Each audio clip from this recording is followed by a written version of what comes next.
Great night for a sports fan in Southern California. Lakers or Dodgers. Those wanting to watch Barry Bonds assault on history chose the baseball game. Bonds 6 for 23, 3 home runs career against Brad Penny. Top 6, 3-1 game. Runner on third, 2 outs, and well, Grady says, let's just walk him, put him on. Next batter's Ray Durham. He singles to right off the glove of Jeff Kent. Omar Vizquel scores. It's a 3-2 game. Your next batter is Benji Molina. Runners on the corner. He singles up the middle, and Bonds scores. The game tied, so the intentional walk leads to good things for the Giants. 8th inning. Runners on the corners for Bonds. Nobody out. Joe Beimel says swing at that. And Bonds kind of half does, and the Dodgers turn 2. Runner still at third, though. Barry Bonds 1 for 3, a walk, and a run scored. And here comes Durham. And he goes deep to right center. Juan Pierre's got to cover a lot of ground, and he needed at least one more step because he's unable to get that. Vizquel scores, and the Giants take the lead. Your next batter's Molina. And Kent needed longer arms. Durham scores. The Giants up 5-3. Bottom 9, 2 outs. Armando Benitez in to close it. At least that's what Giants fans hope. Oh, good game to watch. Nomar. Giants win 5-4. Their 8th straight win. Thank goodness that we've sorted that all out. Kevin Millar running onto the field and having a little fun joshing with Schilling and the sock controversy. There was a game here. Bases were loaded with the Orioles leading 1-0. Adam Lowen facing David Ortiz, who of course is dangerous. Ground ball back to Lowen. He's out of the jam. Orioles still holding on to that 1-0 lead. Stayed that way till the 7th. John Parrish on in relief. Men on first and third, 2 outs, and it's that guy again, Ortiz, and can't do anything with it except ground back to the pitcher. Again, Orioles keep wiggling off the hook until the top of the 8th. Chris Ray dealing to Willie Mo Pena. Now, Willie Mo occasionally struggles with a breaking ball, but if you throw a fastball room service, Willie Mo will absolutely hammer it. He does here, his 2nd home run of the year, 3rd grand slam of his career, and the Sox rip up the Oriole bullpen again, and you've got Josh Beckett dealing. He sits down Miguel Tejada there, and the bottom of the 8th, and Aubrey Huff. 1-2 filth there, pulls the string. The most impressive pitching performances in recent memory. How will San Diego bounce back at Arizona? Well, apparently fairly well, early at least. Top first, Adrian Gonzalez off Livan Hernandez. That ties the franchise record. 7th home run in April. It's a 3-run shot. The Dads are up 3.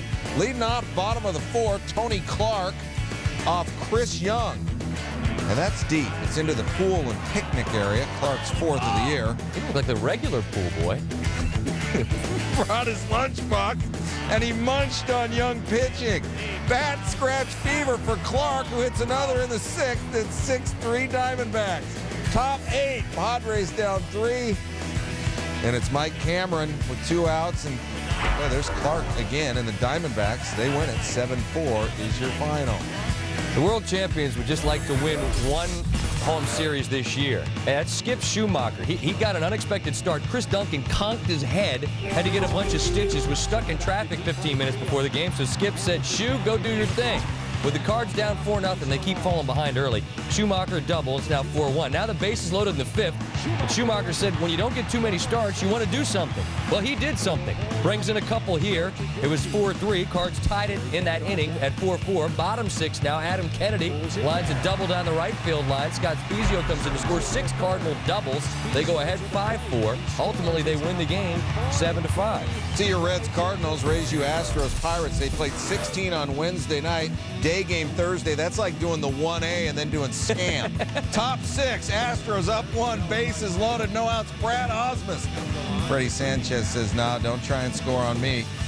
That brings up Wandy Rodriguez, the pitcher, and Jonah Bayless gets him to ground into the double play. The Astros left 13 on base. Bottom 6, bases loaded. Jason Bay off Rodriguez. Bay played at Gonzaga, so he's got the whammy diet going. 2 score, and the Pirates up 2-1. Top 9, Houston down 2. Adam Everett 2 outs, tying run on 2nd, and John Grabo. No.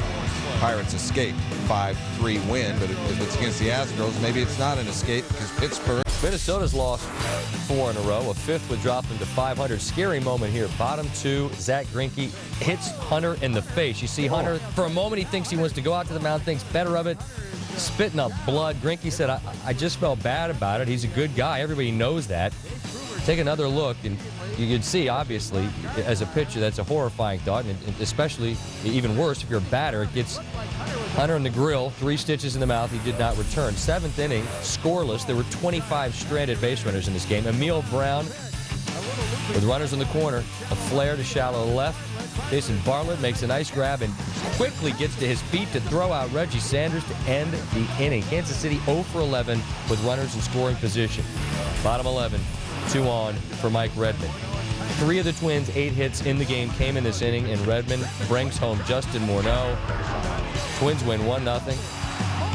I could have given you a victory. I just wasn't feeling it. Thank you very much. Time now for your top 10 plays. One of these should look familiar. New York Red Bulls, FC Dallas, Hunter Freeman sold on the hole. Right there. New York wins 1-0. First team in MLS history to start the season with 4 consecutive shutouts. At number 9, Pistons Magic. Watch out.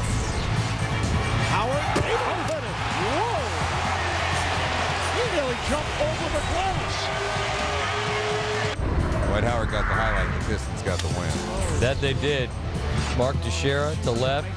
Shin Soo Choo comes up, and Kenny Lofton is a little long in the tooth, but he's still quick of foot. You've got to make a perfect throw to get him. Shin Soo Choo, familiar with Amansky. Indians win. At number 7, Senators Devils. Ottawa shorthanded. Dean McCammon strips the puck, goes around Brian Rafalski. Martin Brodeur got stunned early, and the Senators hold on and win 5-4. Mariners Athletics, number 6, Raul Ibanez to left. Shannon Stewart laying out. Those beautiful white Oakland jerseys will get grass stains all over them. The Athletics, they'll lose 4-2. Jelly Roll Morton's favorite team, the Jazz, hosting the Rockets. Game 3 of their series. Andre Kirilenko to Carlos Boozer. The Jazz win by 14. Houston had 4 players score a combined 67 points total. Kobe Bryant, you knew he was going to explode. You knew he put his team on his back. He did just that. 45, and his team wins over the Suns. Hanging, hitting, levitation. Holmes. At number 3, Nationals and Phillies. Rod Barajas to right. Austin Kearns puts the glove down, and the Nationals with a win 4-2. Oh, not happy. It had to end sometime. Giants, Dodgers. Juan Pierre, this must have been before the hole was in the glove, because Pierre makes a gorgeous diving grab. Brad Penny was loving that, but in the end, the Dodgers were on the wrong side of it. At number 1, Royals Twins, a defensive gem to save a ball game. Scoreless 7th, and Mel Brown popping up the short. Jason Bartlett with the difficult catch. And I'm to the baseball, and the Yankees have lost 6 in a row, home to the Red Sox and Daisuke Matsuzaka. The Red Sox, the best record in baseball as they played this one. We go right to the 4th, and Matsuzaka has walked the bases loaded, makes a good pitch to Posada. He bloops it to left. A-Rod scores. Yanks now down 2-1. Johnny Damon with a very strange check swing highlight move there. Giambi and Matsui both score, and the Yanks lead 3-2. And then Jeter just serves one to right. So the Yankees not scorching the baseball off Matsuzaka, but they take the lead with a 4-run 4th. Now, to the Red Sox offense, top of 5. Big Papi has 21 RBIs in April, off to a good start. Yaz never even got 4 straight 100 RBI seasons, which Ortiz is working on. Red Sox down 4-3, and then we have a wild pitch here. The Red Sox have a 3-run 5th, and they retake the lead. Mariano Rivera, normally good, but boy, this season his ERA is 12.15.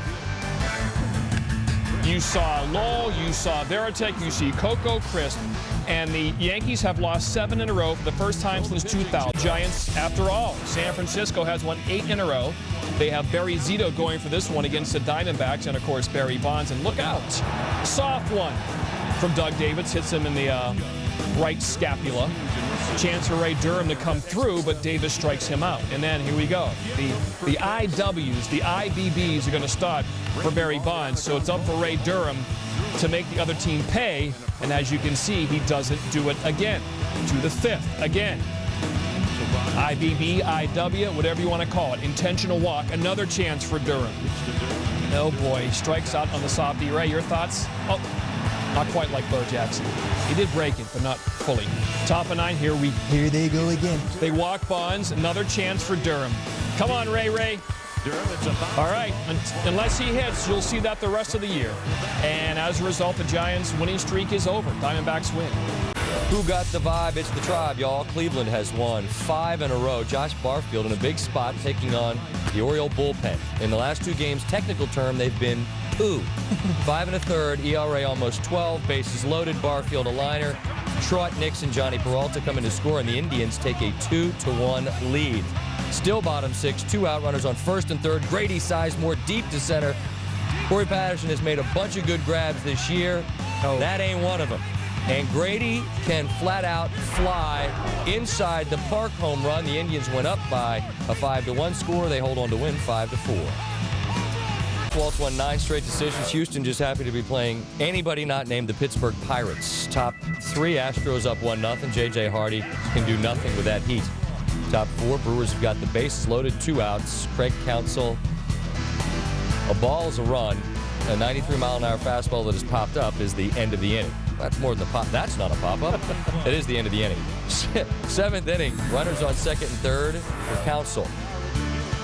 And Oswalt, again, nastiness. 2 batters later, it is J.J. Hardy with runners on second and third. And he stings that down the line. It brings in Gabe Gross and Tony Gwynn Jr. Brewers take the lead. They win the game. Chris Capuano, ladies and gentlemen, 4-0. Dodgers and Padres both scuffling their way through this week. Trevor Hoffman was on the wrong end of a home run that ruined that gem for Jake Peavy this week. 4-2 with a runner on first. You see Rafael Furcal with a bunt. Gonzalez couldn't figure out, do I throw to second, do I go to first? Furcal's too fast. Both runners are safe. Later in the inning, Nomar Garcia-Parra turns on one, and it is over the head. The left fielder, Marlon Anderson, Rafael Furcal score. Hoffman blows consecutive saves for the first time since 1997. After Jeff Kent popped out, the meeting on the mound to discuss the situation, they walked Luis Gonzalez. They said, we'll take our chances with Russell Martin. That's a bad decision. Mike Cameron, one of the better fielders in center, he drops that. The Dodgers take the lead in the ninth. They hold on to lead in the bottom of the ninth. 6-5 the final. All right. Ryan Dempster and the Cubs in a jam. The closer in the 8th. Bases loaded, 1 out. Dempster with Preston Wilson to deal with. Oh, and he gets him. And we have another broken bat in half. He was really not happy. Oh, Knights of Columbus, that hurts. Bottom of the 9th now. Scott Spezio! Oh. Slicing foul and out of play. The next pitch, Dempster will get Spezio. So the Cubs win. Now, after the game, Tony La Russa upset at a writer who wrote a disparaging column about the Cubs. I don't decide what stories are in the paper. Yeah, I'm here to do a job. You know Just what, like you don't control the rest of the world, we don't control our own newspapers. No, I know, but I tell you what, I have a right to state an opinion, and when there's a cheap shot against the Cubs, I don't want to be a part of it, and I want everybody to know that the St. Louis Cardinals and their manager have an absolute disregard for that. What I care is that I don't put my stamp any way, shape, or form on a cheap shot like that to a major league organization. I'm saying it right now. You're recording it, you can write it, but I chose not to talk to the Post-Dispatch, and that's what I'm going to do. Anybody got anything else? It's a cheap shot. Well, you're acting. You're lowering yourself. I'm lowering myself? How am I lowering? Putting on a big show. How else am I going to let the world know that I don't like what you guys did?